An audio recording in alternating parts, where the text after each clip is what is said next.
Good afternoon. This is Woody Collins with Congo Helping Hands, and we have another episode of talking about the Congo on tap for today.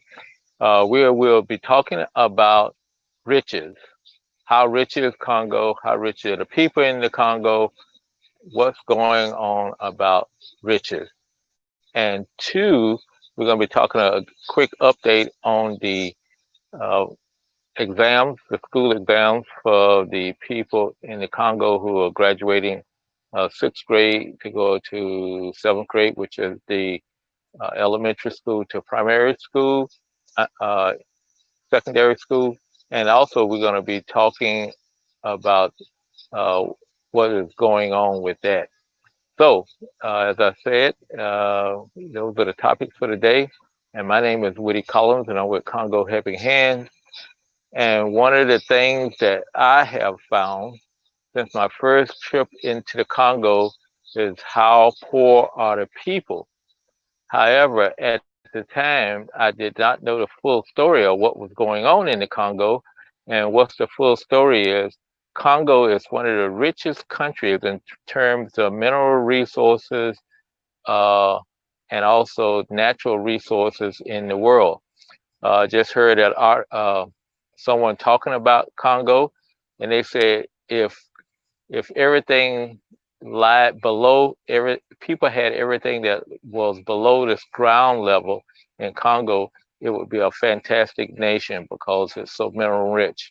One of the things that we just saw yesterday is that Tesla, who uses a lot of cobalt, and Congo produces about 75% of the world's cobalt. Cobalt is used in batteries, electric batteries, especially in the new budding car industry and electric cars. So Tesla signed an agreement that they would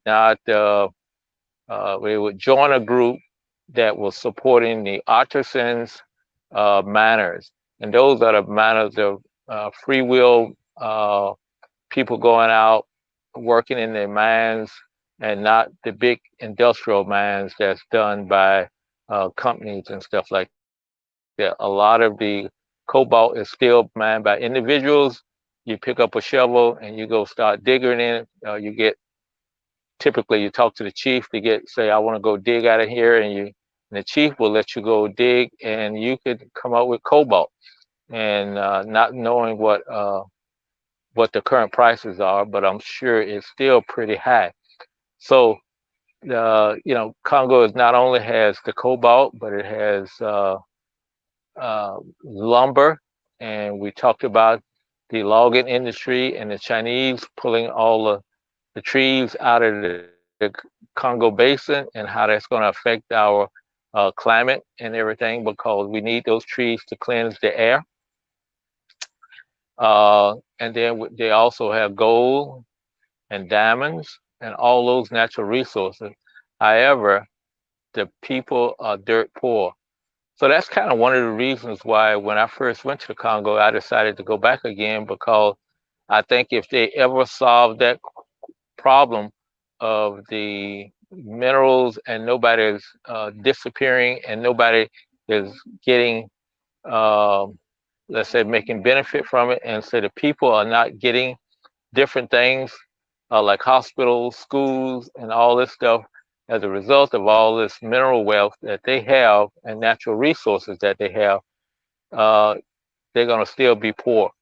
But it was my hope that someday, and I hope it still happens before my lifetime, is that they get their act together and really start taking care of the people and supporting the people with all the natural resources that they have been given. But that's been the story of Congo ever since back in the 1600s when people were coming there for ivory. And then during the 1800s, when we started making rubber tires, they found out that rubber trees was located in the Congo. And so Belgium at the time, the king of Belgium, Leopold, was forced the people to harvest the leather, I mean the rubber, so that, to make those tires. so that he can ship it off to the tire manufacturers like Goodyear, Firestone, and all those people who was needing it.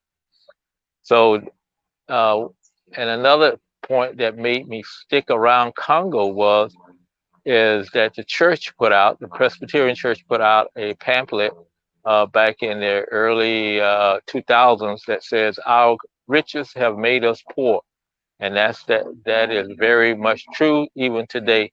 Is that because of their riches, people come in and exploit the people, kill and maim, just that they can get rich and not the people. The people are still working for pennies a day or dollars a day, uh, even in the mining industry and things like that. So, so think about that. We have cell phones, we have electric cars, so we are a big user of that cobalt that's coming out of the ground in the Congo.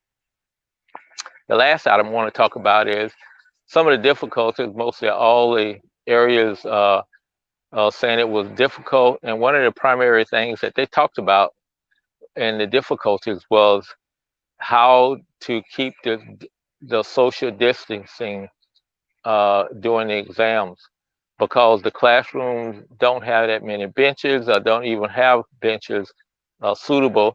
Typically, 3 to 4 people sit at a bench together. And so in those classrooms, you just don't have the opportunity to social distance yourself. But they just completed it, the first round of written exams, and so they'll be going into their oral exam pretty soon, and we'll see how that comes out. But that was the big thing that they specifically mentioned out of the Kasai Central, is that they did not have adequate distancing. They could not practice adequate social distancing in the Congo, in the classrooms and things like that. So finally, I would like to say thank you. And this has been Woody Collins with Congo Helping Hands, talking about the Congo. And we have discussed about why Congo is so rich in one respect, below the surface, and so poor above the surface. So, and then finally, we gave you a quick update on the schools exams that's almost done now, and how they had problems do social distancing while taking the exam. I'd like for you if you like this type of information, please like and subscribe to either on Facebook or YouTube, and also send me a comment saying you liked it, or what should be covered, or what you would be interested in knowing.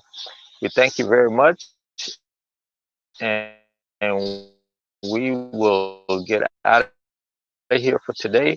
Have a great day.